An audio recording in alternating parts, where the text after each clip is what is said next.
Well, for more on this story, I am joined now by the Basic Education Minister Siviwe Gwarube, who is calling for unity among government departments to address the road accident scourge. The minister, among other government officials today, visiting that scene of the accident. Minister, good evening to you. Thank you very much for your time.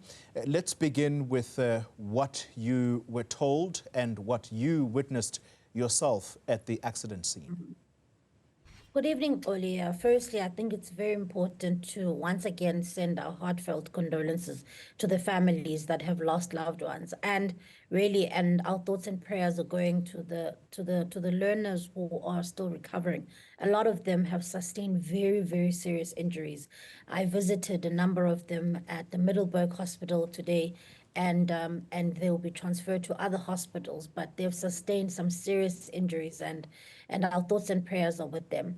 The second thing, Oli, is that upon visiting the scene, as my colleague, the Deputy Minister of Transport, had indicated, there was multi players there from local government to provincial government and to a national government. So our difficulty here, Oli, is that because we are the receiver of a service that is often provided by other departments, but it is the learners who go to our schools who are the ones who often become the victims of some of these road accidents that sometimes are preventable. Of course, we know accidents by nature can be, things that cannot be prevented, but at times we have seen where they are cars that are not roadworthy, or where there are issues with the routes that are being taken.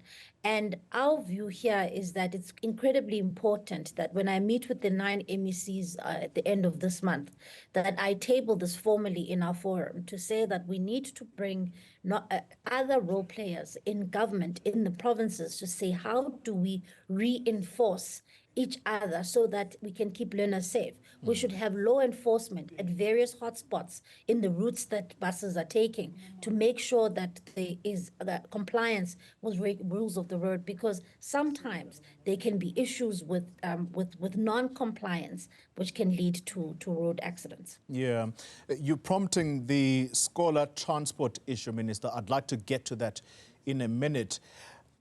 I'm sure you were able to hear the parent of one of the children who was injured in this particular accident, Tandijiane. She says that this driver is known to drive children under the influence of alcohol sometimes. Is human error possibly going to be a factor here? And if so, would you push for this driver to be charged criminally?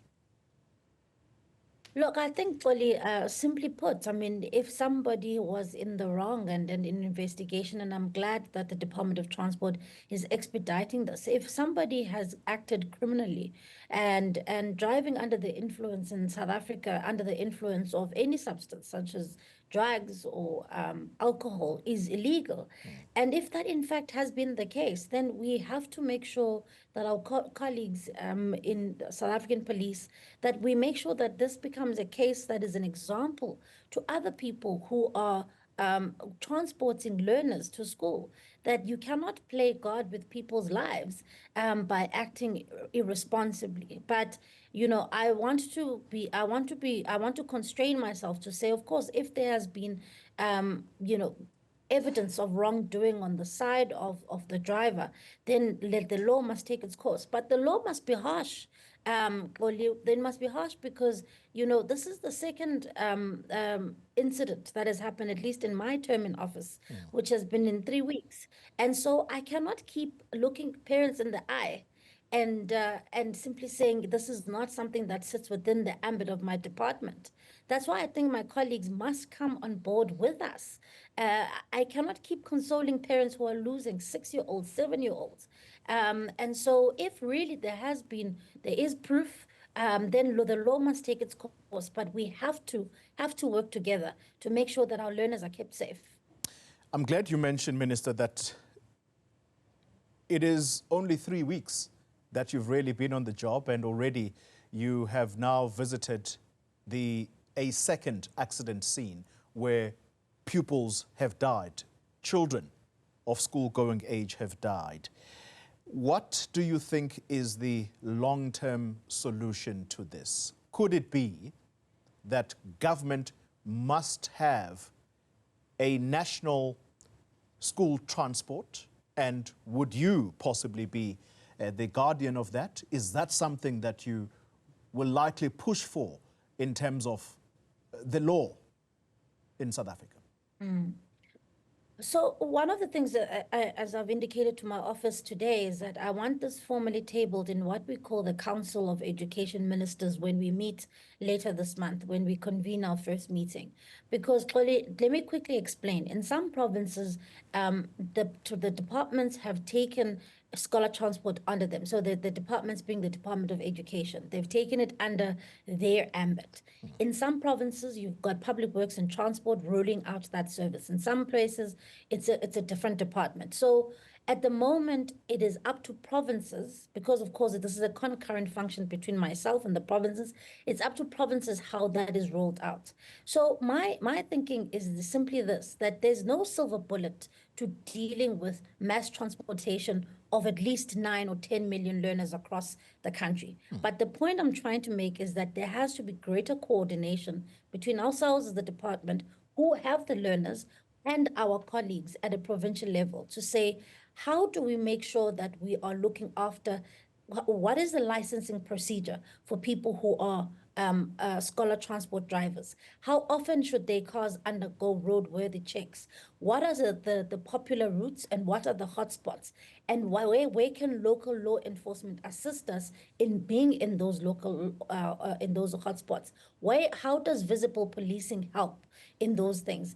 And I think if we can plug that gap where we say we will work together to provide this information to you because we are the clients, then we can see perhaps a multi-governmental response to this crisis. But as I say, I said it's unconscionable to me, and as accidents happen, but Oli, we can't simply say because we are the recipients of the service that we can't do anything about it. And that is why I'm saying I want to bring in my colleagues at a national level and at a provincial level to say, how do we coordinate this? Because ultimately, these are lives that are being cut short, sometimes as accidents, but at times in preventable ways where if perhaps we had greater government response, we could prevent them. Yeah, I want to conclude the conversation, Minister, on the question of road safety campaigns. I mean, we see these rolled out, whether it's the Easter break or the December period. Are these working in our country, you think? For me, I think that the what is going to be incredibly effective here is law enforcement and the enforcement of the rules. Because as I was visiting the scene today, Xoli, I saw that this was a train track that is quite active. And in my view, surely there should be local law enforcement all around that area, at least being visible to see people who transgress, for instance, we know what the rules are around crossing a railway line. And so I think there are certain things that we can do and can be harsher. And perhaps there's smaller things that we can do where vehicles that are carrying learners are identified as such, where, you have to have a signage that says you are carrying learners, and a central line where one can even call when they see irresponsible behavior.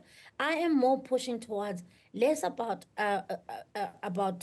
awareness, but punitive measures to people who endanger our learners. Because as I said, I cannot look at parents in the eyes and just simply say, I'm sorry. There's something I have to do as in my role as the Minister of Basic Education to somehow push us towards a place where we reduce this kind of accidents. Yeah. Minister, I can't let you go without asking about the Bella bill. The understanding is that you have asked the President not to sign the bill.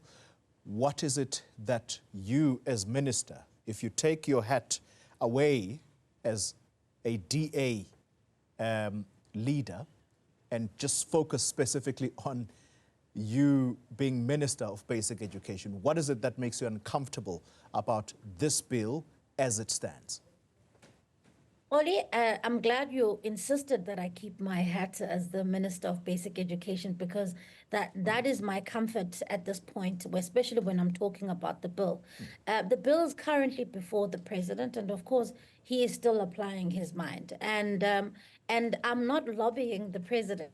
And despite the fact that they have been used to that effect, I'm not lobbying the president in any way to ask him. At the end of the day, that will be improper, Oli, because even if I was not the minister when the bill came to through the department to Parliament, at the end of the day, I now assume the responsibility and the role of the minister. So I have to give the president the space for him to consider all the various inputs that were made and some of the unhappiness that was raised within the sector. But mine now is to simply wait until the president has applied his mind. And then, of course, there are absolutely important sections in that bill that we as a department are waiting for, should it be passed, such as universalizing grade R and the rollout of grade R. So we will wait for the president, and after the president has done whatever he needs to do, we will then as a department act with unity and with speed to make sure that those things that are in the bill are implemented. Siviwe Gwarube, Minister of Basic Education, thank you very much for your time.